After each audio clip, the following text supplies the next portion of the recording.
दक्षिणी लेबनान से सटा उत्तरी इजराइल हिजबुल्लाह के हमलों की आग में जल रहा है। उत्तरी इजराइल में शायद ही ऐसा कोई इलाका बचा हो जहां पर हिजबुल्लाह के रॉकेट, मिसाइल और ड्रोन न गिरे हों। और इन हमलों की वजह से लेबनान बॉर्डर से सटा इजरायली क्षेत्र करीब करीब वीराने में तब्दील हो चुका है। लेकिन इसके बावजूद इजरायली सेना और हिजबुल्लाह लगातार एक दूसरे पर हमले कर रहे हैं।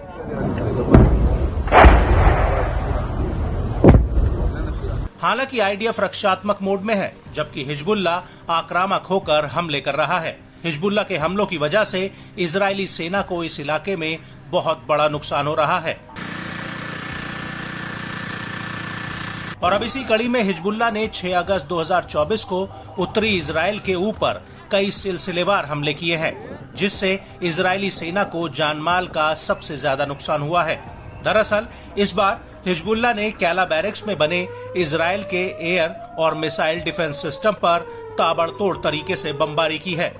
साथ ही जारिद बैरक्स के पास अबू दाजा हिल और तालेत अल करंतीना में इजरायली सैनिक इकट्ठा हो रहे थे, जिन पर हिजबुल्लाह ने मौका पाते ही हमला कर दिया। हिजबुल्लाह का कहना है कि उसने कब्जे वाले कफार चौबा में भी रोइशत अल अलाम में आईडीएफ पर रॉकेट प्रोपेल्ड हथियारों से हमला किया है। हिजबुल्लाह का यह भी कहना है कि उसने अलमर्ज में भी गोला बारूद बरसाया है।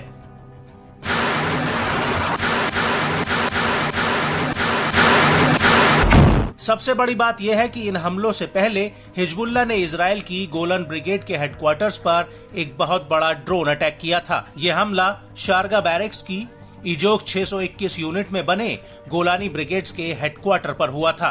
यहाँ पर हिजबुल्लाह ने कामिकेज ड्रोन्स का एक जत्था फायर कर दिया था, जो सीधे अपने टारगेट पर जाकर गिरा था।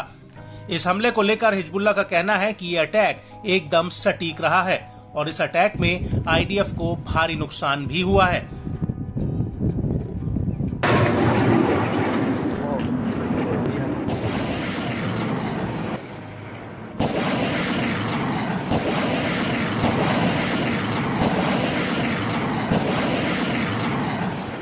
वहीं दूसरी तरफ इस हमले के अलावा रोइशत अल अलाम साइट पर हिजबुल्लाह ने इजराइल के बख्तरबंद वाहनों पर गाइडेड मिसाइलें भी दागी हैं।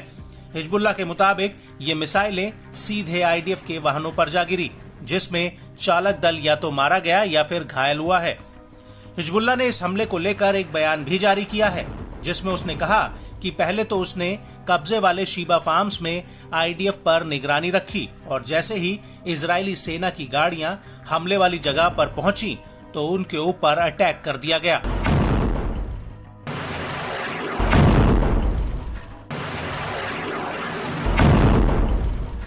वहीं इजरायली सेना ने भी माना है कि पश्चिमी अल जलील में हुए ड्रोन हमले में उसके 6 जवान घायल हुए हैं। आईडीएफ के मुताबिक ड्रोन्स का मलबा कैला बेस के आसपास गिरा है। वहीं इजरायली मीडिया का कहना है कि रूट नंबर 4 के पास दक्षिणी नहारिया में कुछ सेटलर्स भी घायल हुए हैं और इसी इलाके में इजरायली इंटरसेप्टर मिसाइलें आकर गिरी हैं। इजरायली मीडिया के मुताबिक इस घटना में कम से कम 19 लोग घायल हुए हैं और इनमें से एक व्यक्ति गंभीर रूप से घायल हुआ है। मीडिया रिपोर्ट्स के मुताबिक इन सभी घायलों को नहारिया के गैलीली मेडिकल सेंटर में भर्ती कराया गया है। भर्ती कराए गए लोगों में 17 लोग मामूली रूप से चोटिल हुए हैं।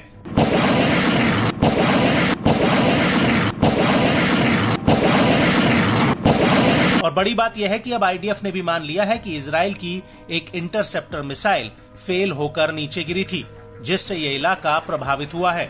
वहीं हिजबुल्लाह के कई ड्रोन नहारिया और आर्मी बेस में जाकर फटे हैं, जिनसे भारी नुकसान हुआ है।